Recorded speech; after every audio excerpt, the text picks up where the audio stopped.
ìlú kan wà tí wọ́n ń pè ní Ode-Omu. Kí ni ó bí ìlú yìí? Ìlú tí wọ́n ń pè ní ìlú Ode-Omu. Kí ni ohun tó bí ìlú yìí? Báwo ni ìlú yìí ṣe ṣẹ̀? Òun nìyí tá a fẹ́ gbé yẹ̀wò lónìí lórí ètò tá a pè ní ìṣẹ̀lẹ̀ dìtàn lójú òpó yìí, ojú òpó Kèlèdí ọmọ Pẹ́rì.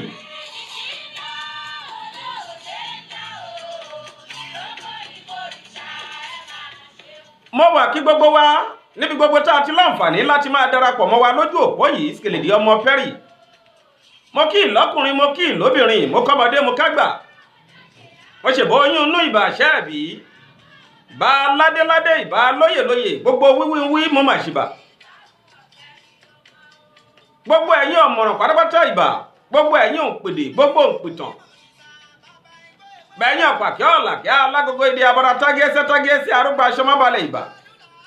Ìbà akọ ajá abojú mẹ́rin, abo ajá abojú mẹ́rin, akọ ajá abojú mẹ́jọ, abo ajá abojú mẹ́jọ, akọ ajá abojú mẹ́rìndínlógún, abo ajá abojú mẹ́rìndínlógún ìbà. Ìlú tí wọ́n ń pè ní ìlú Ode-Omu, ibẹ̀ náà la fẹ́ lọ lórí ètò yìí. Kí lohun tó bí ìlú yìí tá a mọ̀ sí Ode-Omu? Gẹ́gẹ́ bí ìwádìí ṣe jẹ́ mọ̀, ìwádìí jẹ́ mọ̀ pé ọkùnrin kan ti wà nílùú Ìbàdàn rí nígbà kan rí. Ọkùnrin yìí ti wà nílùú Ìbàdàn tipẹ́tipẹ́. Ọkùnrin yìí wọ́n jẹ́ mọ̀ pé ó bí ọmọkùnrin kan. Àmọ́ bàbá yìí tá a sọ pé ó wà nílùú Ìbàdàn yìí tó bí ọmọkùnrin kan yìí, ìwádìí jẹ́ mọ̀ pé nígbà tó máa yá tó dá àyè kan, àjà gbé bàbá yìí lọ tí ò sì sẹ́ni tó mọbi tí bàbá yìí wà títí di àkókò yìí. Ìwádìí ló jẹ́ mọ̀ bẹ́ẹ̀. Wọ́n pé ìgbò wa máa yá, ogun kan wọ ìlú Ìbàdàn ní àkókò kan, pé ogun yìí lé. Wọ́n pé ogun yìí ó tùlù ńgbà náà lọ́hùn-ún. Wọ́n wá jẹ́ mọ̀ pé ọmọkùnrin tí bàbá tí àjà gbé lọ yìí, òun àtàwọn èèyàn ẹ̀, ó kó gbogbo àwọn èèyàn ẹ̀ pátá pé káwọn wá ibòmíì táwọn máa lọ tẹ̀dó sí lọ. Wọ́n jẹ́ mọ̀ pé ńgbà wọ́n lọ, wọ́n wọnú gbó, láti inú gbó máa wọnú gbó kan, láti inú gbó kan wọnú gbó míì. Ìwádìí wá jẹ́ mọ̀ pé lójú ọ̀nà náà nínú gbó wọ́n rí iná kan tó ń jó lọ́ọ̀ọ́kán, tó ń jó bùlàbùlà. Wọ́n pé wọ́n wá ń tọ ipasẹ̀ ibi tí iná náà tó ti ń jó lọ. Ìgbà wọn máa débẹ̀, iná yìí wá di èéfín gan-an débi pé ó bo gbogbo wọn lójú, wọn ò ríra wọn mọ́. Gẹ́gẹ́ bá a ṣe mọ̀ pé bàbá tí àjà sì gbé lọ yìí alágbára èèyàn ni wọ́n pè é. Ọmọ tó bí náà, wọ́n pé ọmọ náà wá jẹ́ alágbára torí pé a máa tẹ̀lé bàbá ẹ̀ lọ sóko ọdẹ nígbà náà lọ́hùn, nígbà bàbá ẹ̀ ṣì wà. Tó ìwá fà pé akíkanjú alágbára lọmọ náà. Wọ́n pé ìgbà tí èéfín bo gbogbo wọn lójú tí wọn ò ríra wọn mọ́, wọ́n já mọ̀ pé ọmọ yìí bá tọwọ́ bọ inú apó tó gbé kọ́rùn, ó mú àdó kan jáde ńbẹ̀. Àdó tó mú jáde yìí, wọ́n pé ọmọ yìí là àdó yìí mọ́lẹ̀. Èéfín iná náà ó bá kú. Wọ́n gbé àṣẹ̀yìnwá àṣẹ̀yìnbọ̀, ìwìn kan ló yọ sí wọn. Wọ́n ní ìgbà tí ìwìn náà yọ sí wọn, ìwìn náà pé àwọn wà nú ọdún àwọn o.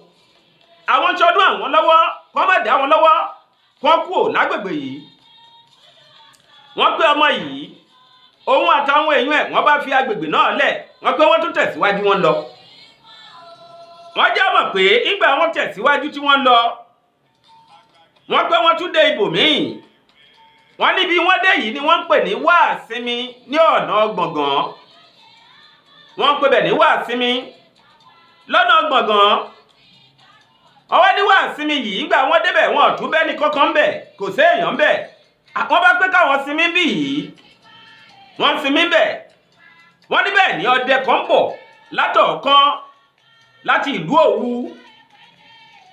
Ọdẹ ọ̀hún bọ̀, wọ́n rọ́dẹ ọ̀hún tó ń bọ̀ látọ̀ọ̀kan, èyí ń bọ̀ láti ìlú Òwu. Wọ́n lọ́dẹ ìbá ń pé ibi ẹdúró sí yìí, nígbà wọn kí ọdẹ náà tọ́dẹ náà tó dá wọn lóhùn. Ó bá ń pé ibi ẹdúró sí yìí, ẹ gbọ́dọ̀ pẹ́ lágbègbè yìí torí pé agbègbè yìí léwu pọ̀. Kí a ti ṣèyí sí.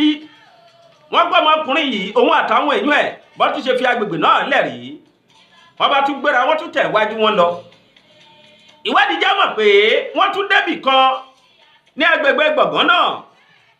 jákúsán ìgbà wọn débẹ̀ wọ́n kó wọn bá sinmi ń bẹ̀ wọ́n wà ń bẹ̀ fún bí òṣùpá kan. ìgbà wọn wà ń bẹ̀ wọ́n pé gbòòyà lágbègbè ọ̀hún kò sì sómi. wọ́n lọ́mọkùnrin yìí wá pinnu lọ́jọ́ kan pé kóun tiẹ̀ ṣọdẹ lọ gẹ́gẹ́ bí iṣẹ́ bàbá òun tí bàbá òun fi lé o lọ́wọ́. ó bá ṣọdẹ lọ dẹnu igbó. wọ́n gbẹ́ngbò dẹnu igbó ló bá rí ẹran kan lórí túùkù. túùkù yìí lòun rí ó tàbọ̀ mọ́ túùkù. wọ́n jẹ́ mọ̀ pé bó ṣe tàbọ̀ mọ́ túùkù èyí tó yẹ kí túùkù kó ìṣubú túùkù ò ṣubú. lẹ́yìn bá lọ wọ́n pọ̀ ọmọkùnrin yìí ló bá ń tọpasẹ̀ lọ pé ẹran yìí dà ló ń tọpasẹ̀ ẹran túùkù lọ. ó tọpasẹ̀ lọ wọ́n pé mbò máa débì kan lórí odò kan. bó sì ti jẹ́ ibi wọ́n wà kò sómi ń bẹ̀. wọ́n pọ́ bá bẹ̀rẹ̀ kóhun mu omi ló bá gbóhùn látinú odò náà pé ọdẹ ò gbọ́dọ̀ mú omi yẹn. ọdẹ ò gbọ́dọ̀ mú omi yẹn. òun lòun tó jáde ń bẹ̀. gẹ́gẹ́ bí alágbára ló bá wò pé olóòdò kọ́ rèé olóòdò. owó ò máa ṣe nǹkan kan àbí kò jèbúrẹ́ àwọn olùgbẹ́bẹ̀ kò sọ bíbí káwọn wà. òun tún wá rómi ọdẹ ò tún gbọ́dọ̀ mú jẹ́ kóun mú omi yìí. wọ́n pé olóòdò ní bí gbogbo ẹ̀yìn ọdẹ ṣe máa ń ṣe nu àwọn ọmọ òun lẹ máa ń padànù. ìwọ náà sì rèé ọmọ òun náà nìwọ náà fẹ́ padànù. ó tún rọ́mọ òun pa ó tún wá lé débì yìí. wọ́n ló pé òun ò mọ̀ pọ́mọ olóòdò ní kólóòdò jèbùrẹ́. wọ́n pé àṣẹ̀yìnwá àṣẹ̀yìnbọ̀ olóòdò pé kí ọdẹ kó mu omi ọ̀hún. lẹ́yìn tó wá mu omi ọ̀hún tó dúpẹ́ lọ́wọ́ olóòdò wọ́n pé ó wá lọ bá àwọn èèyàn ẹ̀ níbi wọ́n wà. ó bá lọ pé kí wọ́n máa bọ̀ ẹ máa bọ̀ ẹ wá lọ mu omi odò tí ọdẹ ò gbọ́dọ̀ mú. ẹ máa bọ̀ òun ti rí omi kan omi odò tí ọdẹ ò gbọ́dọ̀ mú ó yẹ nìṣó ń bẹ̀. wọ́n pé ó bá kó wọn débẹ̀ nígbà wọn débẹ̀ làwọn náà rómi ọ̀hún omi odò tọ́dẹ ò gbọ́dọ̀ mú rèé o làwọn náà bá mu mi. lẹ́yìn tí wọ́n mu mi tán ni wọ́n pé wọ́n bá kú tẹ̀dó sí agbègbè náà. ìyẹn agbègbè ibi tí omi tí ọdẹ ò gbọ́dọ̀ mú wà. láti ìgbà náà ni wọ́n ti ń pe agbègbè náà ní agbègbè ọdẹ ò gbọ́dọ̀ mú omi tí ó wá di kẹ̀rẹ̀kẹ̀rẹ̀ tí àgékúrú ẹ̀ tó wá di ìlú Ode-Omu. ọdẹ ò gbọ́dọ̀ mú omi yẹn ọdẹ ò gbọ́dọ̀ mú omi òun náà ló wá padà di Ode-Omu gẹ́gẹ́ bí iṣẹ́ ìwádìí ṣe jẹ́ mọ̀. èyí nìyí tá a mú wá fún yín lórí ètò yìí lónìí ìṣẹ̀lẹ̀ dìtàn lójú òpó Skeledi ọmọ Perry. ẹ máa bá mi like ẹ bá mi comment ẹ máa bá mi pín ẹ share dáadáa. àwọn tí wọ́n ti follow page yìí ẹ jẹ́ kí wọ́n máa follow page yìí. Adédèjì Sàlámì lórúkọ mi lẹ́ẹ̀kan sí Skeledi presenter. akíkanjú ọmọ bàbá ẹ̀ akíkanjú ọmọ Perry amúlùdùn gbogbo ìlú Akínyọlé. Get set, go! Stamped and confirmed, RSK Furniture and Company. Oh yes, not just a nightmare. Kì í ṣàlá o. RSK Furniture yẹn náà ni. Ibi tí ẹ ti lè rí furnitures tó jẹ́ ojúlówó rà. Here are modern designs of quality home and office furnitures, executive chairs and tables, wardrobes, dressing mirror, stool. Ẹ tún wá wo shelves lóríṣiríṣi. Bẹ́ẹ̀dì ọlọ́lá àtàwọn furniture works rẹpẹtẹ. Ìròyìn ò tá mójúbà. Torí pé ó kọjá bẹ́ẹ̀. RSK Furniture and Company. Ó wà lẹ́gbẹ̀ẹ́ ilé epo Mùyá. Old Ogun Radio, along Granda, Abeokuta, Ogun State. Hello, 0803 685 8254, 0803 685 8254, or 0902 448 9705, 0902 448 9705. RSK Furniture and Company. Mo gbéra tán, ẹ gbà.